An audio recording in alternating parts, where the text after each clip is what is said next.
जनता को इन सब चीज़ों से कोई मतलब नहीं है। अगर आज हम जनता में ये अलाइन कर दे कि आइए हम लोग 100 व्यक्तियों से रोड जाम करते हैं, तो मेरे साथ कोई खड़ा नहीं होगा रोड जाम करने के लिए। अगर 100 लोगों को बोलेंगे कि मेरे साथ चलिए धरना प्रदर्शन कीजिए, तो धरना प्रदर्शन कोई नहीं करेगा। तो किसानों के लिए अगर या पब्लिक के लिए हम इतना करेंगे, पब्लिक मेरे पीठ पीछे रहेगी, तभी तो हम अकेले अगर एक बैनर लेके खड़े हो जाए कि नहीं हमको खाद मुहैया कराइए, हमको खाद दीजिए, हमको खाद दीजिए, तो हमारा कोई नहीं। पैक्स को खाद नहीं दिया जा रहा है। ऐसा नहीं है कि पैक्स खाद लाया, पैक्स खाद बेच दिया, या पैक्स खाद लाया, पैक्स वितरण नहीं करना चाहता है। पैक्स का काम ही है व्यापार करना। अगर पैक्स खाद नहीं लाता है, खाद वितरण नहीं करता है, तो पैक्स कमाएगा कैसे? पैक्स का तो कमाई का मुख्य जरिया है खाद का व्यापार। लेकिन जब पैक्स को खाद ही नहीं मिल रहा है, तो पैक्स क्या करे? 8 बीघा खेती करते हैं, हमको पता है कि आप 8 बीघा खेती करते हैं। आप आइएगा कि हमको 8 बोरा खाद चाहिए, लेकिन आप आए, हम बोले कि नहीं हमको तो 2 ही बोरा का खाद मिला है। आप जो है काम कीजिए, आप अपना बेटा को बुला लीजिए, आप अपना भाई को बुला लीजिए, आप अपना चाचा को बुला लीजिए। ऐसा भी होता है क्या? बिल्कुल होता है।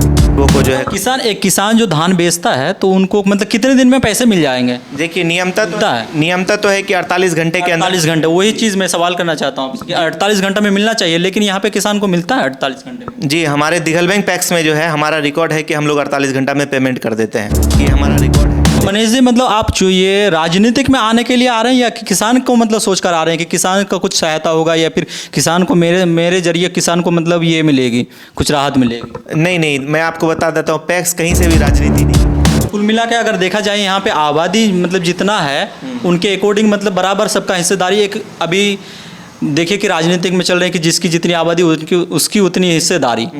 ये राजनीतिक दल मतलब ये रैली चला रहे हैं और इनको कैंपेनिंग कर रहे हैं। हाँ, तो इसके हिसाब से क्या मतलब लग रहा है आपको कि बराबर यहाँ पे है? नहीं, पैक्स में ऐसा कुछ नहीं है कि जिसकी जितनी हिस्सेदारी उतनी भागीदारी। ये पैक्स में कहीं से नहीं है।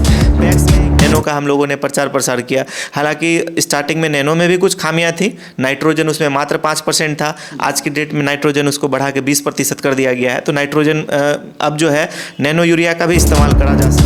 ये वार्ड वाइज होता है या फिर किस हिसाब से मतलब नाम जोड़ा जाता है? नहीं, ये वार्ड वाइज नहीं होता है। ये प्रत्येक परिवार से एक सदस्य को लेना है। इसमें कोई वार्ड वगैरह नहीं है कि इस वार्ड से मैंने इतना ले लिया, इस जाति से इतना ले लिया, हाँ इस वार्ड से ज़्यादा बढ़ा दिया, ये सब कुछ नहीं है। इसमें आपको पूर्णतः है कि किसान होना चाहिए, प्रत्येक परिवार से एक सदस्य होना चाहिए। यहाँ पे मतलब कुछ आरोप है कि मतलब ये मुसलमानों के नाम नहीं आए हैं। आपने नया कुछ मतलब लोगों के मतलब आरोप है कि मतलब हम लोग का नाम कभी हम लोगों ने देखा ही नहीं, वोट डालते ही नहीं, हम लोग को पता भी नहीं कि चयन हमारा जो है दिघल बैंक पैक्स का उसना राइस मिल के लिए हो चुका है। तो हमारा अथक प्रयास रहेगा कि हम जो है उसना राइस मिल अपने दिघल बैंक में स्थापित करवाएं। उससे ये होगा कि खाद में भले लोगों को हम मुहैया नहीं करवा पाएँ तो लोग हमसे नाराज़ रहेंगे, लेकिन जो छोटे तबके भी किसान हैं वो किसी जो है व्यापारी को धान नहीं बेचेंगे और वो डायरेक्ट अपना धान पैक्स में ला के देंगे या डायरेक्ट मिल में ला के देंगे। तो किसानों को प्रत्यक्ष रूप से लाभ मिलेगा कि अब बिहार सरकार का नियम चेंज हो चुका है। अब आपको खाद, आप भले ही आप कितने बड़े लोग हैं उससे मतलब नहीं है। जब तक आप बीएससी केमिस्ट्री ऑनर्स या बीएससी एग्रीकल्चर नहीं है, या तो आप डिप्लोमा धारी नहीं हैं, तब तक आप जो है खाद का व्यापार नहीं कर सकते हैं। मैं पूरे ज़िले में जो है नंबर 1 में हमारा दिघल बैंक पैक्स आता है, जिसके लिए हमको अभी पटना में भी जो है बुलाया गया था।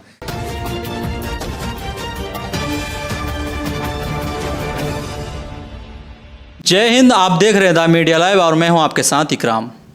आज की शाम के अड्डा शो में आज हमारे साथ खास मेहमान है दिघल बैंक प्रखंड के दिघल बैंक पंचायत के पैक्स चेयरमैन प्रत्याशी हमारे साथ मनीष सिंह जी हमारे साथ मौजूद हैं। और ढेर सारा बात करेंगे। और इस बार जो चुनाव की डेट फिक्स हो चुका है और अभी 3 तारीख को चुनाव होना है, उसी मुद्दे पर बात करेंगे और जानने का कोशिश करेंगे कि आखिर इस बार मनीष जी आए हैं, क्या उम्मीद लेकर आए हैं और क्या सुधार करने के लिए आए हैं और क्या क्या विचार है उनका, चलिए जानते हैं। मनीष जी, आपका बहुत बहुत स्वागत हमारे शाम के अड्डा शो में। धन्यवाद आपका सबसे पहले कि आप आए हैं हमारे इस ग्रामीण क्षेत्र में साक्षात्कार लेने के लिए, उसके लिए मैं आपको सबसे पहले धन्यवाद ज्ञापन करता हूं। बाकी 3 तारीख को हमारा चुनाव होना है, कल 26 तारीख को जो है सिंबल वितरण होना है और लगभग हम लोग फील्ड में अच्छे तरीके से जमे हुए हैं। पूर्व में मैं पैक्स में जो है कार्य कर चुका हूं, तो मुझे पैक्स का कार्य अच्छे से अनुभव प्राप्त है कि पैक्स में किस प्रकार से कार्य किया जाता है। और मेरे कार्यकाल में ही जो है प्रबंधक के कार्यकाल में मैं पूरे ज़िले में जो है नंबर 1 में हमारा दिघल बैंक पैक्स आता है, जिसके लिए हमको अभी पटना में भी जो है बुलाया गया था। दिल्ली में भी जो है अमित शाह की जब कॉन्फ्रेंसिंग हुई थी CSC के लिए, तो हमारा पैक्स बेहतरीन कार्य किया था, इसीलिए जो है हम दिल्ली भी जाके आ चुके हैं।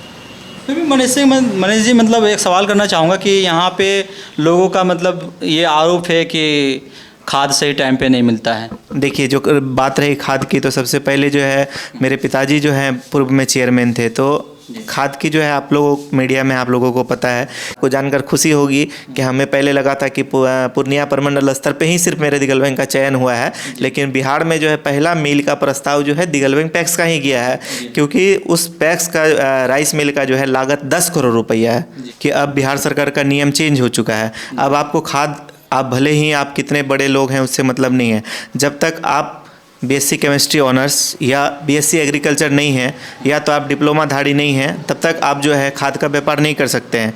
तो पूर्व में मेरे पिताजी के नाम से जो है खाद का लाइसेंस था, तो अप्रैल के बाद जो है जब इंग्लिश ईयर चेंज होता है, जो सेशन बदलता है, तो खाद का रिन्यूअल कराना पड़ता है। तो हमारे पिताजी जो है दुखद घटना हमारे साथ घटी कि 6 मार्च को मेरे पिताजी का स्वर्गवास हो गया। उसके बाद अप्रैल में जो है वो लाइसेंस रिन्यूअल नहीं हो पाया।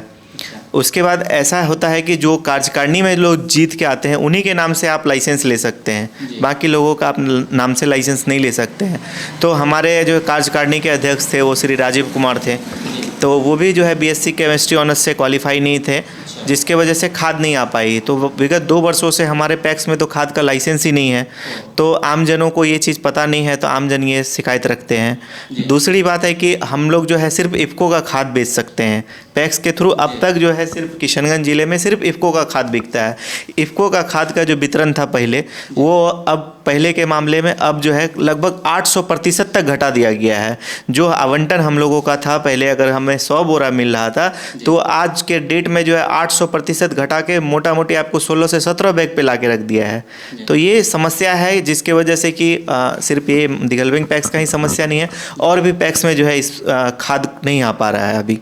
अच्छा मनीष जी, यहाँ पे जितने किसान हैं उसके अनुपात में खाद कम मिलता है, ऐसा भी मतलब जब इससे पहले भी ऐसा हुआ है कि खाद कम आता है, या फिर खाद मतलब जिस दिन आया उसके दूसरे दिन खाद नहीं रहता है, क्या मतलब ये रहता है? जी बिल्कुल, जो है हमारा जितना खेती हो रहा है दिगलबैंक में, दिगलबैंक का जो है आप जो सरकारी आंकड़ा है उस सरकारी आंकड़ा को प्राप्त कीजिए, तो दिगलबैंक में अभी जो है मक्का की जो उपज होती है वो 400% ज़्यादा होती है। जो सरकारी आंकड़ा है, जो सरकारी अनुमान है, आच्छादन रिपोर्ट में 400% ज़्यादा है। तो हमारा जिस हिसाब से जो है फसल लगता है उस हिसाब से हमें खाद नहीं आ पाता है। उसके बाद ज़मीन जो है धीरे धीरे बंजर होते जा रही है। किसान भाई ज़्यादा फसल उगाने के चक्कर में जहाँ 15 किलो पहले डीएपी डाल के 1 बीघा में रोपनी से पहले 15 किलो डीएपी डाला करते थे, और 15 किलो डीएपी डालने के बाद जो है वो मक्का लगाते थे। उसके बाद एक चपान बोला जाता है, जब मिट्टी काट के दिया जाता है, उस टाइम में 15 किलो या 20 किलो खाद देते थे। लेकिन अब जो है खेत में जो है किसान भाई लोग जहाँ 17 कुंटल 18 कुंटल बीघा में उठा रहे थे, आज के डेट में 22 कुंटल 23 कुंटल जो है एवरेज उठाने लगे हैं। तो इसका ये कारण है कि जो है उर्वरक का अत्यधिक मात्रा में प्रयोग भी कर रहे हैं किसान भाई। तो नुकसान भी करेगा ना? जी बिल्कुल नुकसान करेगा। सारा जो है उर्वरक जो है, अभी हम लोग जैविक खेती पे आ रहे हैं, लेकिन जो है लोग उर्वरक पे ज़्यादा आश्रित हो रहे हैं।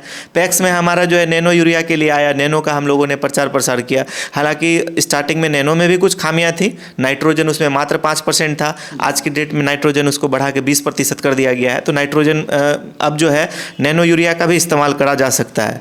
लेकिन क्या है कि हमारे क्षेत्र में जो है किसान भाई एक पुरानी परंपरा को ही लेकर चले आ रहे हैं। लेकिन नैनो का बात कर रहे हैं कि बहुत सारे किसान बोल रहे हैं कि कुछ काम ही नहीं करते हैं। जी बिल्कुल, मैं आपको तो बता रहा हूँ कि पहले जो है नैनो, आज से लगभग 3 से 4 महीना पहले नैनो 5% ही नाइट्रोजन के साथ आ रहा था। लेकिन अब जो यूरिया नैनो आ रहा है वो नाइट्रोजन उसमें 20% की मात्रा है। तो अब जो है वो नैनो काम करेगा। नैनो काम करने का भी जो है मैं आपको बताना चाहूँगा कि उसकी भी विधि है, जिसको हम लोग प्रचार प्रसार करते हैं। किसान भाई क्या है कि जब वो खेती कर रहे होते हैं उनको अचानक से खाद की ज़रूरत पड़ती है, वो आ गए कि खाद दीजिए हमको। तो हम भी जब देते हैं तो भीड़ भाड़ में उनको नैनो थमा देते हैं, ना वो हमसे जानकारी ले पाते हैं ना हम उनको ज़्यादा जानकारी दे पाते हैं। नैनो की एक प्रक्रिया है कि नैनो जो है जब तक 6 पत्ती, जब तक फसल नहीं होती है, जब तक फसल 6 पत्ते या 6 इंची से ऊपर नहीं होता है, तो नैनो अगर आप डालिएगा तो कोई काम नहीं करेगा। दूसरा बात है, नैनो के साथ में शर्त है, क्योंकि नैनो डायरेक्ट जो है फोटोसिंथेसिस के मामले में जो है खाद दिया जाता है। आप जब दानेदार खाद छिड़कते हैं तो वो जड़ के माध्यम से गाछ को पहुँचता है, वो मिट्टी में जाता है। लेकिन नैनो के साथ क्या है कि वो पत्ता पे पड़ता है और पत्ता को डायरेक्ट जो है खाना देता है वो। तो क्या करते हैं किसान भाई हम लोग जो है शीत में, जब भी सुबह सुबह रहता है, किसान भाई को दिन में काम रहता है, वो सुबह सुबह जो है उसमें नैनो यूरिया मार के चले जाते हैं। तो उस टाइम में जो ये पत्ता है, इस पत्ते पे शीत का लेयर है और उस पर हम अगर यूरिया डालते हैं तो जो सुबह सुबह धूप आएगी तो इस पानी के ऊपर में जो लेयर डाला हुआ है तो ये लेयर को तो वेपोराइज करके ऊपर चला जाएगा।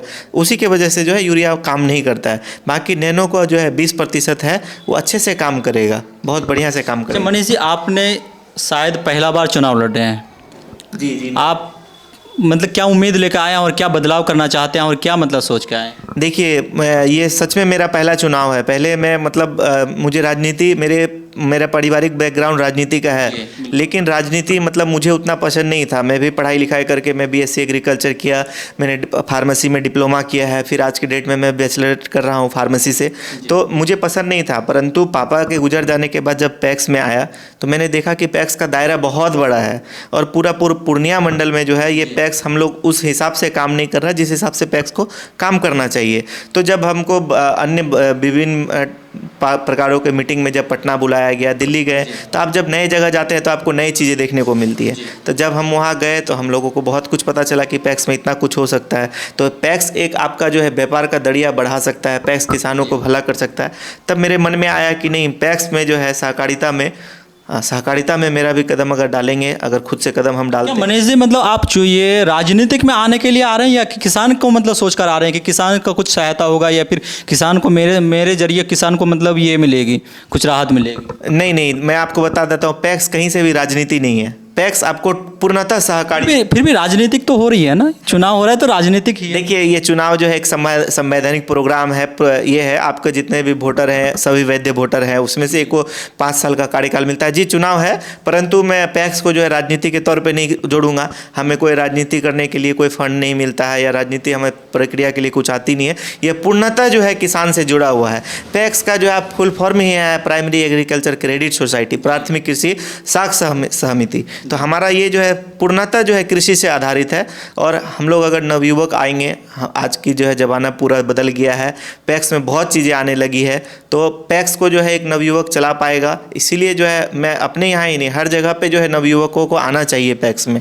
और ये राजनीति नहीं है। अगर आप एक पढ़ा लिखा लड़का जो पैक्स की जानकारी रखता है, जो किसान की खेती की जानकारी रखता है, मैं आपको बीएससी केमिस्ट्री ऑनर्स करके आया हूँ, मुझे पता है कि कहाँ पे क्या चीज़ देना चाहिए, तो मैं वो किसानों में ज़्यादा बेहतरीन रूप से डाल सकता हूँ, बेहतरीन रूप से मैं कर सकता हूँ।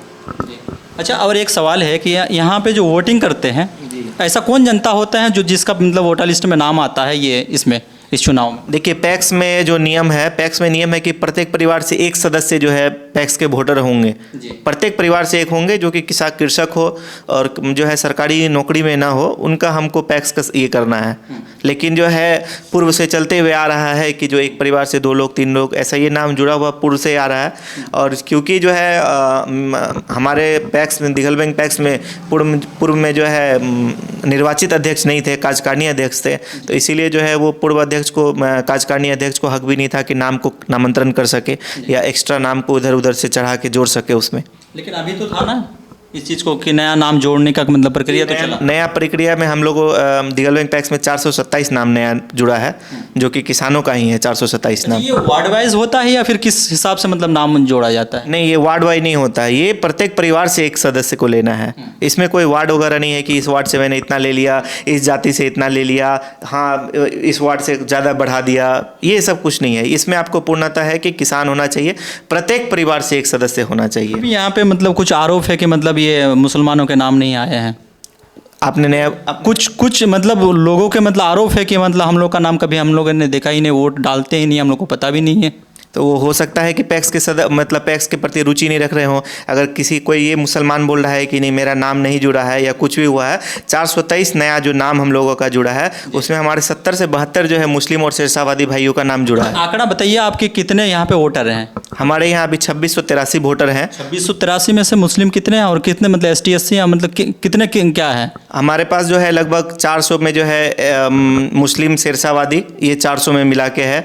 ST SC की जनसंख्या बताऊँ तो 200 के आसपास में जो है ST हैं और लगभग 300 के आसपास में SC आपको है इसमें वोटर में जी। तो टोटल मतलब 2600 में से मतलब 400 मुस्लिम में शेरशाहवादी हैं। 400 प्लस ही होंगे, 400 प्लस का तक आंकड़ा आप रख सकते हैं, मैक्सिमम 500 तक का आंकड़ा है जी। तो कुल मिला के अगर देखा जाए यहाँ पे आबादी मतलब जितना है उनके अकॉर्डिंग मतलब बराबर सबका हिस्सेदारी एक अभी देखिए कि राजनीतिक में चल रहे हैं कि जिसकी जितनी आबादी उसकी उतनी हिस्सेदारी। ये राजनीतिक दल मतलब ये रैली चला रहे हैं और इनको कैंपेनिंग कर रहे हैं। हाँ, तो उसके हिसाब से क्या मतलब लग रहा है आपको कि बराबर यहाँ पे है? नहीं, पैक्स में ऐसा कुछ नहीं है कि जिसकी जितने हिस्सेदारी उतनी भागीदारी, ये पैक्स में कहीं से नहीं है।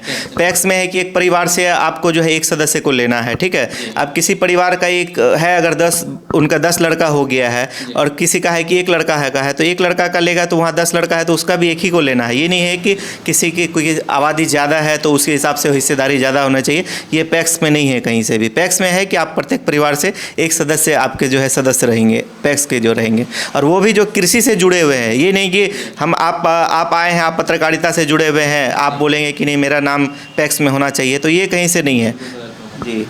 अच्छा, क्या ये यहाँ पे और धान जो खरीद बिक्री की बात होती है, इसका क्या हिसाब किताब? देखिए, धान खरीद बिक्री के लिए क्या है कि बिहार सरकार और केंद्र सरकार जो है बिहार सरकार को लोन देती है।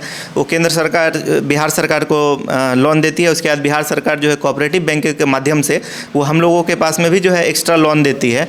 उस लोन से जो है हम लोगों को पैक्स को ब्याज भरना पड़ता है। उसके बाद हम लोग किसान से धान खरीदते हैं। किसान से धान खरीद के अपने गोदामों में रखते हैं। जब पैक्स को मिल से टैग किया जाता है तो हम लोग पैक्स को मिल में मिलर को जो है धान पहुंचाते हैं, फिर वहाँ से चावल लेते हैं, फिर एसएफसी को चावल पहुंचाते हैं, और वही चावल जो है जो खाद अनाज जो बिक रहा है या बट रहा है, वो जो है वो अनाज आता है आपको। जो अधिप्राप्ति धान करते हैं वही अनाज जो है किसानों को, गरीबों को जो है। एक किसान जो धान बेचता है तो उनको मतलब कितने दिन में पैसे मिल जाएंगे? देखिए, नियमता तो है कि 48 घंटे के अंदर। 48 घंटे, वही चीज़ मैं सवाल करना चाहता हूँ कि 48 घंटे में मिलना चाहिए, लेकिन यहाँ पे किसान को मिलता है 48 घंटे में? जी, हमारे दिघल बैंक पैक्स में जो है हमारा रिकॉर्ड है कि हम लोग 48 घंटा में पेमेंट कर देते हैं। ये हमारा रिकॉर्ड है, ठीक है। अगर देखिए अभी क्या है कि आपको बैंकिंग से समस्या जुड़ी है, ये सब चीज़ें लिखी हुई है कि हाँ 48 घंटा में पेमेंट कर देना है। आपको मैं बता दूँ, आज सोमवार है, परसों आपको शनिवार था, ठीक है। शनिवार को सेकेंड सैटरडे, फोर्थ सैटरडे बंद रहता है, आपको भी जानकारी है इस बात को। अगर कोई किसान अगर शुक्रवार को अगर शाम में अगर 4 बजे 5 बजे अगर किसान अगर हमको लाके धान बेचता है पैक्स में, उसका ऑनलाइन हम बायोमेट्रिक करके सत्यापित करते हैं, और वो अगर जोड़ेंगे कि नहीं मेरा 48 घंटे के पेमेंट हो जाए, तो वो तो पेमेंट हम नहीं कर पाएंगे, क्योंकि आपको शनिवार बैंक बंद हो जाता है, रविवार बैंक बंद हो जाता है। तो ये 2 दिन जब बैंक बंद रहता है तो 48 घंटा में भुगतान संभव नहीं है। लेकिन हमारे पैक्स से जैसे किसान को आप दीजिएगा 48 घंटा, तो बहुत दूर की बात हो गई। हम लोग जो है, आप अगर धान पैक्स में बेचते हैं, जो पैक्स की प्रक्रिया है हम लोग उसको 1 घंटे के अंदर में जो है एडवाइस बना के जो है संबंधित पदाधिकारी को भेज देते हैं। वो जो पदाधिकारी है वो बैंक को भेज देते हैं। ये पैक्स में हम लोग मतलब 1 घंटे के अंदर में प्रक्रिया पूरा कर लेते हैं। सारा प्रक्रिया ऑनलाइन है। किसान को आप जैसे आपने धान बेचे। अभी तो पैक्स में खैर हम लोगों को जो है सरकारी कंप्यूटर वगैरह मिल गया है। उससे पहले खुद का हमारा लैपटॉप है, खुद हमें उतना चीज़ आता है कि किसी भी एग्जीक्यूटिव की ज़रूरत नहीं है। हम लोग खुद से वो सारा प्रोसेस करके विदिन 1 आवर हमारा पैक्स से जो है पैसा पेमेंट करने का किसान का झमेला ख़त्म कर देते हैं हम लोग। क्या लग रहा है मनीष जी, आपके पिताजी भी इस पैक्स चेयरमैन रह चुके हैं पूर्व में, और उनके बाद वो कमान आपने संभालने के लिए आए हैं। क्या लग रहा है कि जनता की विश्वास जीत पाएंगे आप? जी बिल्कुल, हम जनता की विश्वास को जीतेंगे, क्योंकि जब हमारे पिताजी दिघल बैंक पैक्स में आए थे, उससे पहले मुझे याद है कि दिघल बैंक पैक्स का जो इफ़को फर्टिलाइजर निकाला था 70 लाख 75 लाख का जो है खाद आता था, 2 महीने 3 महीने में खाद आता था। उसके बाद सरकार का जो है खाद पे जब ये आपको रसिया और यूक्रेन का वॉर हुआ, उसके बाद से जो है खाद आने में काफ़ी कठिनाइयाँ होने लगी है। खाद का जो है इफ़को में पूर्णतः जो है रोक दिया गया है खाद को, बहुत ही कम मात्रा में। अभी मैं आपको बता दूं कि लगभग सितंबर से, अभी तो खैर दिघल बैंक पैक्स में खाद नहीं आ रहा है, बाकी सितंबर से आपको रेक नहीं लगा हुआ है, डीएपी का एक भी रेक नहीं लगा हुआ है। बाकी किसानों में क्या है कि किसान को पता है कि ये इंसान जागरूक है, ये पढ़ाई करके आया हुआ है, उस चीज़ के बारे में जानता है, और मतलब सिर्फ पैक्स के माध्यम से ही नहीं, आसपास के जो भी लोग हैं हमारे जो किसान हैं, ऐसे भी अगर हमसे पूछने आते हैं तो उनको हम लोग सारा कुछ जानकारी बताते हैं। बाकी हम लोग हमेशा जो है फील्ड में रहते हैं, लोगों से मिलते जुलते रहते हैं, तो विश्वास है कि जो है किसान लोग और जनता हम पे भरोसा करेगी, भरोसा करेंगे। जी बिल्कुल भरोसा करेगी। तो क्या लग रहा है मनीष जी, आप अगला कदम क्या, मतलब अगला जो आप अगर मतलब जीतते हैं आप, तो आपका क्या रहेगा मेन मकसद, जो काम आप सोचे हैं कि नहीं इसको करना है, मतलब ऐसा कौन सा काम आपने मतलब देखिए, मेरा जो काम तो लगभग जो है पैक्स में जो भी काम हो रहा है वो सरकार के गाइडलाइन के हिसाब से हो रहा है, लेकिन जो हम अपने तरफ से जो कर रहे हैं, फिर भी गाइडलाइन के मतलब बहुत सारे पैक्स चेयरमैन गाइडलाइन के अनुसार भी काम नहीं करते हैं। जी, खाद नहीं पहुंचता है, किसान खाद के लिए भटकते हैं, खाद नहीं मिलता है, फिर दूसरी जगह से उसको ब्लैक में मतलब खाद लेना पड़ता है। ये सही बात है, आप भी जानते हैं। जी देखिए, तो इसके लिए आप लोगों को सवाल जो है प्रशासन को भी करनी चाहिए कि क्यों पैक्स को खाद नहीं दिया जा रहा है। ऐसा नहीं है कि पैक्स खाद लाया पैक्स खाद बेच दिया, या पैक्स खाद लाया पैक्स वितरण नहीं करना चाहता है। पैक्स का काम ही है व्यापार करना। अगर पैक्स खाद नहीं लाता है, खाद वितरण नहीं करता है, तो पैक्स कमाएगा कैसे? पैक्स का तो कमाई का मुख्य जरिया है खाद का व्यापार। लेकिन जब पैक्स को खाद ही नहीं मिल रहा है तो पैक्स क्या करे? ये सवाल आप लोगों को जो है संबंधित पदाधिकारी से उठाने चाहिए कि जब आप जो है प्राइवेट दुकानों को मुहैया करवा रहे हैं तो पैक्सों को भी मुहैया करवाइए। प्राइवेट दुकान में आप जाके कुछ उंगली उठा के नहीं बात कर सकते हैं, लेकिन जब आप पैक्स में देते हैं तो आप किसानों का झुंड जाके जो है एकदम उंगली उठा के आप सवाल कर सकते हैं कि क्यों आप खाद नहीं दे रहे हैं, क्यों आपके गोदाम में खाद पड़ा हुआ है। अगर मैं मान के चलिए कि प्राइवेट खाद दुकान कर रहा हूँ, मेरा आज मन नहीं है कि मैं आज दुकान बंद रखूँगा, आज नहीं बेचना है, आप मेरे पे सवाल नहीं कर पाएंगे। मैं नोटिस करूँगा कि मैं दुकान बंद रहा हूँ, चला गया। लेकिन पैक्स में आप वो चीज़ नहीं कर सकते हैं। पैक्स के जो सदस्य रहते हैं तो पैक्स को आप बंद नहीं रख सकते जब तक आपके पास खाद है। तो ये आप लोग बेहतरीन होगा कि जो है जिला कृषि पदाधिकारी हैं या जो वरीय पदाधिकारी, उनके पास ये सवाल ज़्यादा बेहतर होगा कि पैक्सों को खाद क्यों कम दिया आप भी जाए। एक पदाधिकारी हो जाते हैं, जब आपको जनता चुनती है, आपके नीचे इतने सारी जनता रहते हैं, तो आप भी मतलब कुछ तो हैं, आपका भी तो मतलब फर्ज बनता है। आप लोग क्या करते हैं इस चीज़ को लेकर? मैं आपको याद दिलाना चाहूँगा कि आपसे पूर्व में भी हमारी इस संबंध में बात हुई है। जनता को इन सब चीज़ों से कोई मतलब नहीं है। अगर आज हम जनता में ये अलाइन कर दें कि आइए हम लोग 100 व्यक्तियों से रोड जाम करते हैं, तो मेरे साथ कोई खड़ा नहीं होगा रोड जाम करने के लिए।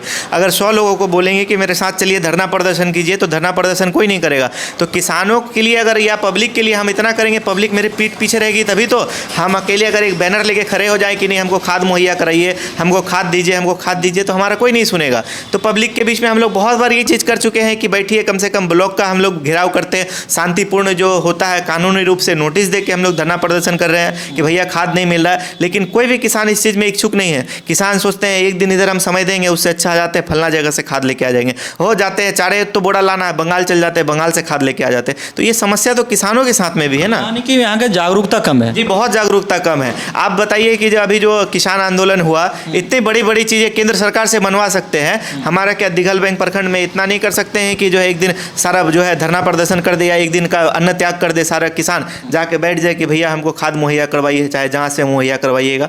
लेकिन क्या कमी रहती है यहाँ के शासनकाल जो है, एमपी एमएलए हैं, उनका क्या, वहाँ उन लोगों का क्या मतलब यहाँ रवैया रहते हैं जो किसान के लिए? देखिए, हम तो नहीं देख रहे हैं कि कोई भी जो है किसानों के लिए सोचते हैं। अगर किसानों के लिए सोचते हैं तो विधानसभा में भी जो है किशनगंज में जो है अतिरिक्त रेक के लिए बात की जाती। आपको मैं हम बता देता हूँ, लगभग 2006 के से पहले जो है यूरिया की रेक लगती थी किशनगंज जिला में, लेकिन यूरिया का रेक जो है पूर्णतः समाप्त कर दिया गया है। सिर्फ इफ़को एक ऐसा है जिसका कि किशनगंज में रेक लगता है, क्योंकि इफ़को जो है सेल पॉइंट के हिसाब से काम करता है, तो इफ़को का रेक लगता है, बाकी किसी भी चीज़ का रेक नहीं लगता है। तो हमारे जो विधायक जी हैं, जो भी किशनगंज के, मैं सिर्फ दिघलबैंक के लिए नहीं बता रहा हूँ, या हमारे ठाकुरगंज विधानसभा की 4 विधायक है, चारों विधायक अगर एक साथ जाए कि नहीं हमारे किशनगंज जिला को अतिरिक्त रेक दिया जाए, हम लोग सीमावर्ती क्षेत्र में हैं, हम लोगों की खाद की खप जो ज़्यादा, आप जब आते होंगे, मैं बता रहा हूँ आपको, चैलेंज करके मैं बता रहा हूँ, अभी तो 10 से 15 दिन के बाद आपको एक भी दिघलबैंक में ऐसा खेत नहीं मिलेगा कि जो खाली पड़ा हुआ हो या परती पड़ा हो। यही चीज़ आप जो है बहादुरगंज से बाहर जब निकलिए, आपको जो है रोड किनारे से जो आपको 100 एकड़ 200 एकड़ 500 एकड़ तक जमीन दिख जाएगी जो खाली पड़ी हुई है। लेकिन आप दिघलबैंक का पूरा घूम के आ जाइए, आपको दिघलबैंक में एक क्षेत्र 1 कट्ठा जमीन नहीं मिलेगा कि जो खाली है, हर जगह खेती हो रही है। तो खेती जो बढ़ गई है, तो सरकार को ध्यान देना होगा कि भैया जब दिघलबैंक में खेती बढ़ गई है तो इसको जो है खाद का भी हम लोग ज़्यादा बढ़ा के दें। तो वो चीज़ हो नहीं पा रहा है। खाद हम लोग अभी भी जो है 2011-12 की रिपोर्ट से जो है सरकारी आवंटन हो रहा है, यानी कि उस रिपोर्ट के अनुसार खाद आता है। जी जी बिल्कुल, जो सरकारी रिपोर्ट होता है, अच्छा दान होता है कि हम लोग 100 बीघा की खेती किए हैं, तो जो है जिला कृषि पदाधिकारी वो 100 बीघा के लिए जो है यहाँ पे खेती दे देते हैं। लेकिन जो अच्छा दान अगर रिपोर्ट सही से चला गया कि हाँ दिघलबैंक में खेती जो है पहले 600% ज़्यादा थी या 400, आज के डेट में 800-900% ज़्यादा हो गई है, तो उस हिसाब से आवंटन ज़्यादा होगा। तो क्या आप लोगों ने कभी मतलब ये यहाँ के जो एमएलए एमपी हैं उन लोगों से मिलने की कोशिश की? आपने भी ये कमान संभाल के रखे थे, आपके पिताजी के देहांत के बाद आप ही संभाल के रखे थे, कभी आपको लगा कि नहीं इन लोगों से मिलना चाहिए, यहाँ के जो शासन काल है उनसे मिलना चाहिए और इस मुद्दे पर बात करना चाहिए? उन लोगों से जो है बहुत बार बात हुई है इस चीज़ में, बहुत बार बात हुई है, उन लोगों से आश्वासन मिला है। लेकिन खाद जो है शायद हमको लग रहा है कि बिहार सरकार या मतलब राज्य सरकार के अंडर में नहीं आती है, यह पूर्णतः केंद्र सरकार उसको नियंत्रण करती है कि कहाँ क्या करना है नहीं करना है। तो इस मामले में जो है हम लोग को ज़्यादा जानकारी नहीं है कि विभाग से या राजनीतिक स्तर पे वो लोग क्या प्रयास कर रहे हैं। हम लोग को आश्वासन जरूर, सांसद जी से भी बात हुई थी तो उन्होंने भी आश्वासन दिया था कि नहीं हम लोग खाद की जो है बात बढ़ाएंगे, खाद ज़्यादा मिलना चाहिए, लेकिन अभी तक जो है ज़मीनी स्तर पे कुछ हुआ नहीं है। तो क्या लग रहा है अभी इस बार, मतलब लग रहा है कि यहाँ पे इस चुनाव के बाद कुछ बदलाव हो सकता है? देखिए, चुनाव के बाद तो इस चीज़ के लिए मैं नहीं बोल सकता हूँ कि मैं खाद लेके ही आऊँगा, मैं खाद लेके ही आऊँगा, क्योंकि जितना खाद आवंटन होगा उससे हम जो है लड़ के झगड़ के 2 गुना आवंटन करवा सकते हैं। लेकिन अगर 100 बोरा ही आवंटन हो तो हम 150 बोरा ला सकते हैं। लेकिन आज आपको किशनगंज दिघलबैंक में पंचायत की कहानी बता रहा हूँ कि यहाँ कम से कम जो है आपको 3000 जो है बहुत सफल किसान है, 3000 किसान जो 7 बीघा 8 बीघा मिनिमम खेती करते हैं। उस हिसाब से हमको कि 300 मतलब 300 किसान है? नहीं, हमारे पास अभी कम से कम 3000 किसान, 3000 सॉरी 3000 जी, दिघलबैंक में प्रखंड में आपको 3000 किसान है जो कि 6 बीघा 7 बीघा 8 बीघा का खेती, एक एवरेज खेती बता रहे हैं कि आप कर रहे हैं खेती लोग। 8 × 24 जी 24,000 24,000 जी, कम से कम आपको उस हिसाब से अगर खाद आएगी तभी कर पाएंगे। 1200 एकड़। और कितना एकड़ की खाद आ रहा है? खाद तो अभी कहाँ, अभी तो मान के चलिए कि हमारे पास तो लाइसेंस ही नहीं है। लाइसेंस था भी तो जितना मुझे याद है कि हम लोगों को मात्र जो है एक पूरे सीजन में 400 बोरा मात्र डीएपी दिया गया था। अभी आपने थोड़ी देर पहले सवाल किया था कि खाद आ जाए, आज मिला तो मिला, कल नहीं मिला। अब 400 बोरा हमको मात्र डीएपी मिल रहा है। उस डीएपी में भी जो है हम लोगों को वहाँ से कृषि पदाधिकारी की तरफ से आदेश होता है कि चाहे कुछ भी हो जाए 2 बोरा से ज़्यादा किसी किसान को नहीं देना है। आप सोचिए कि हम लोगों पे क्या बीतती होगी कि 200 लोगों को एक साथ लाइन लगवाते हैं और 400 बोरा का खाद का एक दिन में वितरण करते हैं। तो ना तो वो रेट पॉइंट जो सरकारी रेट है वो तो हम लोग लेते ही हैं, लेकिन जो 200 लोगों को भीड़ को होता है, अगर आप आए, आप 8 बीघा खेती करते हैं, हमको पता है कि आप 8 बीघा खेती करते हैं, आप आइएगा कि हमको 8 बोरा खाद चाहिए, लेकिन आप आए, हम बोले कि नहीं हमको तो 2 ही बोरा खाद मिला है। आप जो है काम कीजिए, आप अपना बेटा को बुला लीजिए, आप अपना भाई को बुला लीजिए, आप अपना चाचा को बुला लीजिए। ऐसा भी होता है क्या? बिल्कुल होता है। इसी के वजह से ना पैक्स में इतनी भीड़ लगती है। जब हम लोग खाद ला रहे थे 800 बोरा खाद हम लोग एक दिन में बेचना मजबूरी हो जाती है, क्योंकि जब खाद की क्राइसिस होती है तो लंबी लंबी लाइन लगती है। और आप किसको उस टाइम में मना कर दीजिएगा? मैं अभी थोड़ी देर पहले बोला आपको कि प्राइवेट दुकान वाला बंद कर देगा टाइम पे कि भैया टाइम खत्म हो गया, नहीं बेचेंगे हम। लेकिन पैक्स में मैं खुद जो है जब था पैक्स का, मुझे याद है एक दिन में 800 बोरा यूरिया आया था। एक दिन में 800 बोरा 400 लोगों को खाद वितरण किया। लोगों का ताना सुन सुन के ये हो कि मेरा तबीयत तक खराब हो गया, क्योंकि 400 लोगों को आप 200 जब करते हैं फिंगर लेना पड़ता है, नेटवर्क नहीं रहा, कुछ नहीं हुआ। अगर ऐसे है कि 8 बोरा किसी को देना है, किसी को 9 बोरा देना है, तो ऐसे वितरण कर देंगे। क्योंकि हम लोग जो है बॉर्डर क्षेत्र पे हैं तो हमारे पे और ज़्यादा नज़र रहती है, तो हम लोग को और ज़्यादा सावधानी से बरतना पड़ता है कि विभाग के जो भी दिशा निर्देश है उसको जो है हम लोग एकदम बेहतरीन ढंग से पालन करें। तो मतलब ये सब मुसीबत भी आती है यहाँ पे, मतलब खाद वितरण के समय में कि मतलब खाद, मतलब ये एक व्यक्ति को खाद लेना हो तो 4 आदमी को लाइन में लगाए, मतलब एक किसान को, ऐसा भी? हाँ, अगर विभाग के निर्देश है कि अगर एक व्यक्ति को 2 ही बोरा खाद देना है और आपको 8 बोरा की ज़रूरत है तो आप क्या करेंगे? आपको तो 4 लाना पड़ेगा। आप मेरे पास आएंगे बहस करने की नहीं हमको 8 बोरा खाद चाहिए, हम आपको चिट्ठी दिखा देंगे कि देखिए मेरे पास 2 ही बोरा देने का है। उस टाइम में ना आप हमसे झगड़ सकते हैं ना हम झगड़ सकते हैं आपसे। अच्छा, ऐसा भी होता है मैनेजर जी कि पैसे कम ज़्यादा की प्राइस जो है उससे ज़्यादा लेना पड़ता है या फिर कम, ऐसा कुछ होता है? नहीं, ऐसा तो कुछ नहीं होता है। जो प्राइस होता है वही पे? जी, जो प्राइस होता है उसी रेट पे दिया जाता है। प्राइस जो है आपको लेने का जो है कोई हक नहीं है कि ज़्यादा प्राइस ले लिए, बस ये। एक आम दुकानदार तो पैसे ज़्यादा ले लेते हैं, लेकिन आप लोग से मतलब जैसे कि खाद आप लोग को जो रेट में मिलता है और यहाँ पे जो प्राइस में बेचते हैं, तो क्या लग रहा है कि एक पैक्स चेयरमैन का मतलब उसमें क्या मतलब ये रहता है, योगदान रहता है? देखिए, हम लोग सहकारिता से जब जुड़ जाते हैं तो हम लोगों के साथ मजबूरी है। अब मैं दूसरे जगह की नहीं बात बता पाऊंगा। हम लोगों का क्या है कि हम लोग चुनावी वादा करके ही आते हैं कि भैया खाद आपको सही दाम पे मिलेगा। खाद कितना भी क्राइसिस हो जाए, मुझे पता है 2 साल पहले लगभग खाद बाजार में, काला बाजारी में 500 रुपया बिक रहा था। फिर भी हम लोग जो है दिघलबैंक पैक्स में हम बता रहे हैं, हमारे ये चीज़ है कि हम लोगों को खाद कम दे पाएँ, क्योंकि खाद का आवंटन कम था हमारे पास। हम खाद कम दिए हैं लेकिन लोगों को हमेशा उचित मूल्य पे दिए हैं। बात रही कि प्राइवेट दुकानदार क्या कर रहे हैं, तो उस पर हम लोग टिका का टिप्पणी नहीं कर सकते हैं। और क्या कहना चाहेंगे जनता को इस बार आप? देखिए, जनता को हम यही बोलना चाहेंगे कि पैक्स में जो है हमको साथ दीजिए, सबको दीजिए। किशनगंज ज़िले का जो है हम सबसे बेहतरीन पैक्स दिघलबैंक पैक्स है हमारा। हम तो आज आप शाम में यहाँ पे आए हैं, खैर चुनाव है तो अभी तो दिघलबैंक पैक्स के कोई हम पद पे नहीं है। बाकी जब चुनाव हो जाता है तो हमारे दिघलबैंक पैक्स में आइए, आपको जो है ज़रूर गर्व होगा कि दिघलबैंक मतलब किशनगंज ज़िला में एक ऐसा भी पैक्स है जहाँ की इतना अच्छा रहने की व्यवस्था है। हमारे पैक्स में जो है ऑफिस रूम में टाइल्स लगा हुआ है, ऑफिस रूम हमारा व्यवस्थित है, अटैच बाथरूम है, सारा कुछ है, एक अच्छा प्रांगण है, पूरा का पूरा पेवर ब्लॉक है। तो एक बार हमारा जो है आप चुनाव के बाद जो है दिघलबैंक पैक्स ज़रूर आए घूमने के लिए। बाकी जो है मेरा प्रयास रहेगा कि चयन हमारा जो है दिघलबैंक पैक्स का उसना राइस मिल के लिए हो चुका है, तो हमारा अथक प्रयास रहेगा कि हम जो है उसना राइस मिल अपने दिघलबैंक में स्थापित करवाएं। उससे ये होगा कि खाद में भले लोगों को हम मुहैया नहीं करवा पाएँ तो लोग हमसे नाराज़ रहेंगे, लेकिन जो एक छोटे तबके भी किसान हैं वो किसी जो है व्यापारी को धान नहीं बेचेंगे और वो डायरेक्ट अपना धान पैक्स में ला के देंगे या डायरेक्ट मिल में ला के देंगे, तो किसानों को प्रत्यक्ष रूप से लाभ मिलेगा। जो चीज़ ये आज के डेट में आप देख रहे हैं कि यहाँ से जो है ट्रैक्टर पे गाड़ियाँ लोड होकर धान बंगाल जाता है, देख रहे हैं, क्योंकि बंगाल का जो है आपको एक एक गांव में जो है लगभग जो है 30-35 मिल है, तो वहाँ से चावल कुटाई होती है, उसके बाद इधर उधर जाता है। तो वो हमारा प्रयास है कि वो हमारा दिघलबैंक पैक्स में एक राइस मिल हो, उसना राइस मिल हो, बड़ा प्लांट हो, ताकि जो है किसान, छोटे किसान अभी पैक्स में जाते हैं, सोचते हैं रजिस्ट्रेशन करना होगा, है पैसा टाइम पे आएगा कि नहीं आएगा। पूर्व में ऐसा भी रहा है, आसपास में भी कितने पंचायत रहे हैं कि किसान को भुगतान ही नहीं किए, आज तक जो है भुगतान रुका हुआ है, तो लोगों के मन में बैठ जाता है कि वो चोर था तो हो सकता है ये भी पैसा मेरा चोरी कर ले, छोड़ो कम रेट मिलता है दे देते हैं, किसान व्यापारी को ही दे देते हैं। तो जब ये राइस मिल हमारा खुल जाएगा तो ये राइस मिल से जो है लोग इतना हिम्मत ज़रूर कर सकेंगे कि डायरेक्ट जाके खाद बेच के आएँ, सॉरी धान बेच के आएँ, और उससे जो है किसानों को प्रत्यक्ष रूप से लाभ मिलेगा। बाकी जो है NOCL कंपनी से जो है नेशनल सीड्स समथिंग है, मैं अपना नाम अच्छे से याद नहीं कर पा रहा हूँ अभी, तो उस कंपनी से भी मेरी बात हुई है। तो वो पैक्स में क्या हुआ कि अनुबंधन के तौर पे, जो हम लोग यहाँ कुत्तों बोलते हैं आपसी भाषा में, तो वो आएंगे यहाँ पे कुत्तों के रूप में आपकी ज़मीन को लेंगे, सारा खेती आप ही को करना है, मेहनत सारा आपको करना है, बीज वो आपको देंगे, खाद तैयारी कैसे किया जाता है वो बताएंगे। लेकिन जो बीज होता है, जो आज हमारे बीच में जो बाज़ार में मक्का के बीज बन रहा है, तो वो कोई फैक्ट्री मेड थोड़ी है, वो भी तो खेत से ही उगा हुआ है।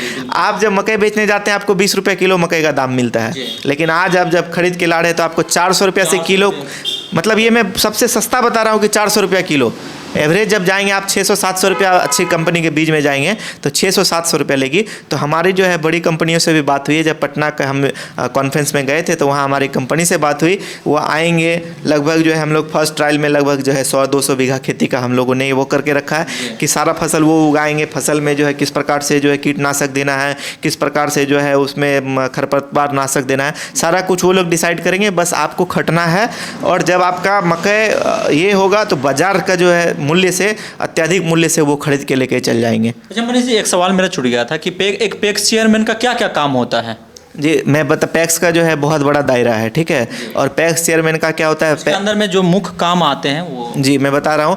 पैक्स का जो है 12 सदस्यीय टीम होती है, जो एक समिति है, 12 सदस्यीय समिति होती है, जिसमें 2 आपको जो है ST-SC से आते हैं, जिसमें एक महिला आरक्षित सीट है, 2 आपको पिछड़ा वर्ग से आता है, 2 अत्यंत पिछड़ा वर्ग से आता है, 6 सीट आरक्षित है। इस 6 सीट आरक्षित सीट में एक सीट महिला के लिए है, तो मतलब 3 सामान्य है और 3 महिला है।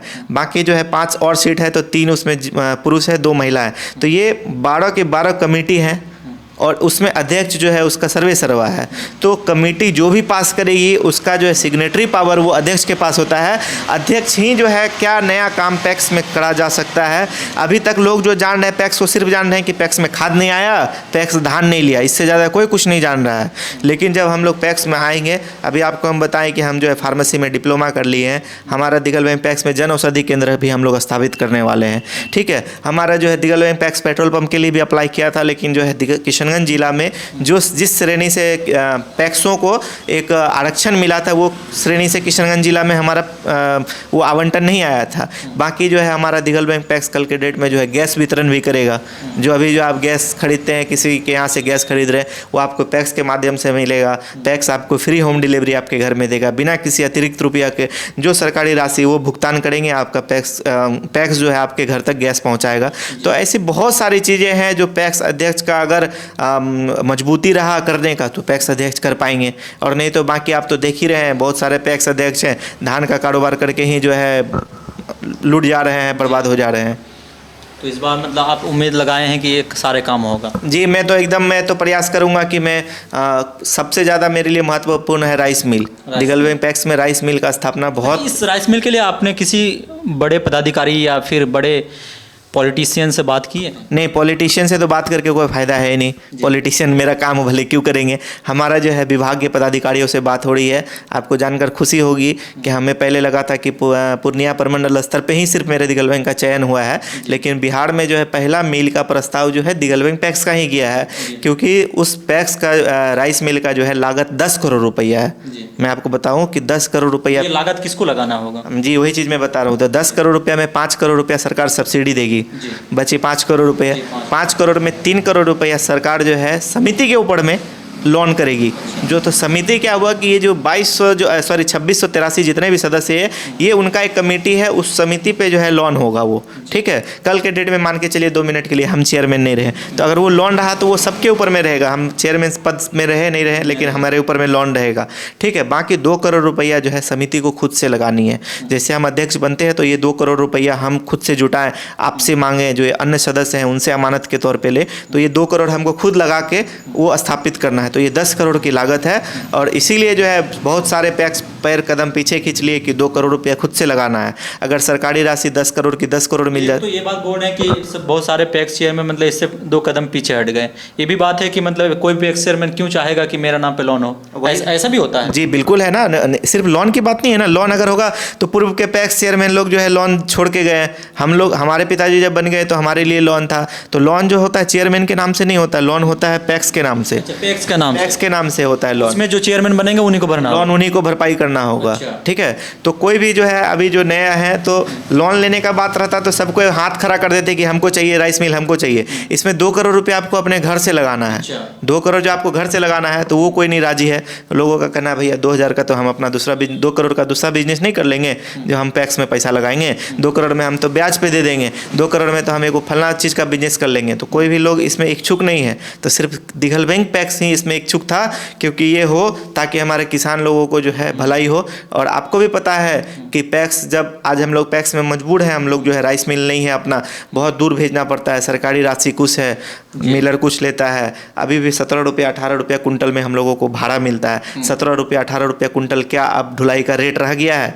नहीं रह गया है। हमारा जो भी समिति का कमीशन है वो ब्याज भुगतान करने में चला जाता है। तो जब हमारा अपना राइस मिल हो जाएगा तो मैं तो दावे के साथ कह सकता हूँ कि हमारे इस क्षेत्र का, सिर्फ मैं दिगलबैंक पैक्स का नहीं बता रहा हूँ, पूरे क्षेत्र का बात बता रहा हूँ कि धान का व्यापारी लोग जो व्यापार करते हैं उनका व्यापार खत्म हो जाएगा।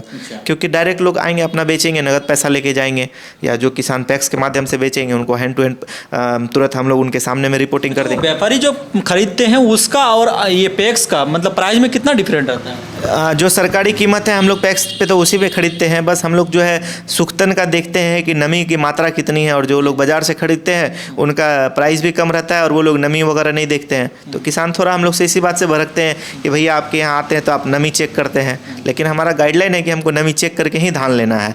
अगर उस नमी पे हम नहीं करते धान तो एक गबन का मामला हो सकता है कि आप बिना नमी वाला धान क्यों लिए हैं। क्योंकि जो है फिर हमको अगर ख़राब नमी वाला धान हम रखते हैं अपने गोदाम में, 2 महीना 3 महीना के बाद जब मिलिंग करा के SFC को देंगे तो वही चावल जो है हम लोग को यहाँ गरीब अन्न कल्याण योजना में जो आता है, तो अगर उसमें आपको याद कीजिए, आपकी उम्र भी तो उतनी ज़्यादा नहीं है, लेकिन जब पुराने लोगों से पूछेंगे तो वो लोग बताएंगे कि 4 साल 5 साल पहले कोटा में ऐसा चावल आता था कि जिसका अगर कि भात बनाइएगा तो कादो कादो हो जाता था। लेकिन आप 3 सालों में जो धान अधिप्राप्ति पैक्स जो धान अधिप्राप्ति कर रही है, इसके वजह से उस चावल का जो स्तर एकदम ज़मीन से लेकर आसमान पे आ गया है। आज जो है हमारे घर में भी जो है इधर उधर से हम लोग जो है पड़ोस से मांग के लेके आ जाते हैं कि भैया थोड़ा सा दीजिए तो चावल, मोटा चावल खाने का मन कर रहा है। तो आज इतना अच्छा चावल वो चावल हो चुका है कोटा का चावल कि हम लोग पास पड़ोस से मांग के, मेरे पड़ोसी हैं उनसे हम लोग मांग के लाते हैं कि आज थोड़ा हम लोग को मोटा चावल खाने का मन कर रहा है, थोड़ा चावल दीजिए। तो अब यही है कि पैक्स बेहतरीन काम कर रहा है, इसी की वजह से ये गुणवत्ता में सुधार हो रहा है। अच्छा, क्या मनीष जी लग रहा है कि अगर आपने खुद मिल अगर लग गया यहाँ पे तो धान की नमी अगर थोड़ा रह भी जाता है तो खरीदने में कोई मतलब ये नहीं होगा, दिक्कत नहीं होगी? नहीं, कोई दिक्कत नहीं होगा। फिर हम लोग क्या करेंगे, उसमें नमी मापेंगे, और उसमें जो है एक उस मिल में, राइस मिल में नमी मापक यंत्र होता है, और जो है उस पर परसेंटेज निकल जाता है कि इससे चावल का कितना निकलेगा। तो जैसे कि सरकारी रेट अगर 2300 रुपये सेट किया गया है, और उसमें अगर जो है कि 67% जो है आपको जो सरकारी अनुमान है कि जो धान जो होता है 1 किलो धान में 670 ग्राम चावल आना चाहिए, भूसा वगैरह छोड़ के। तो अगर वो नाप के हम लोग चेक कर लिए, अगर 670 ग्राम नहीं आया, 500 ग्राम ही आया, तो 170 ग्राम जो मार्जिन कम हुआ वो किसान को बताएंगे कि आपका धान कच्चा है तो आपका इतना रेट कम होता है, लेकिन धान उनसे फिर भी हम लोग लेंगे। बहुत देर से बात कर रहे थे और ये इस बार पैक्स चेयरमैन का प्रत्याशी भी हैं दिगलबैंक से। अब देखते हैं कि आगे क्या होते हैं और जनता क्या चाहती है और जनता क्या सोचते हैं। अगला जो वादा कर रहे हैं और अगला जो काम सोचे हैं। जी, मैं आपका आज साक्षात्कार से जो है मैं चाहूँगा कि आप अपना जो वीडियो जहाँ पे भी डालेंगे तो वहाँ मैं आपको जो विभागीय चिट्ठी, हमारा विभागीय राइस मिल के लिए जो है वो मैं आपको अभी चिट्ठी दे दूँगा, और आपसे मैं गुजारिश करूँगा कि वो आप ज़रूर जो है उस जगह पे लगाएं कि देखिए कि अन्य जगहों से जो है दिगलबैंक में बेहतरीन कार्य हो रहा है कि नहीं हो रहा है। जी बिल्कुल, मैं डिस्प्ले पे लगा के दिखाऊंगा ताकि जनता भी देख पाए उस चीज़ को और जान सके। और मैं आपको और आपकी टीम को जो है हमारे दिगलबैंक पैक्स का जो परिसर है उसमें भी मैं आप लोग को आमंत्रण कर रहा हूँ कि उसमें भी आप लोग आइए, आके एक बार जो है मुआयना करके जाइए, एक बार वहाँ की भी रिपोर्टिंग कीजिए कि दिगलबैंक पैक्स में पहले और अब में क्या बदलाव है, साथ ही दिगलबैंक पैक्स क्यों दूसरे पैक्सों से बेहतर है। ये दोनों चीज़ों के लिए मैं आप लोगों से 3 तारीख के बाद आमंत्रण करता हूँ आप लोगों को कि आप लोग ज़रूर यहाँ आएँ। ज़रूर आऊँगा। बहुत बहुत धन्यवाद। जय हिंद। जय हिंद।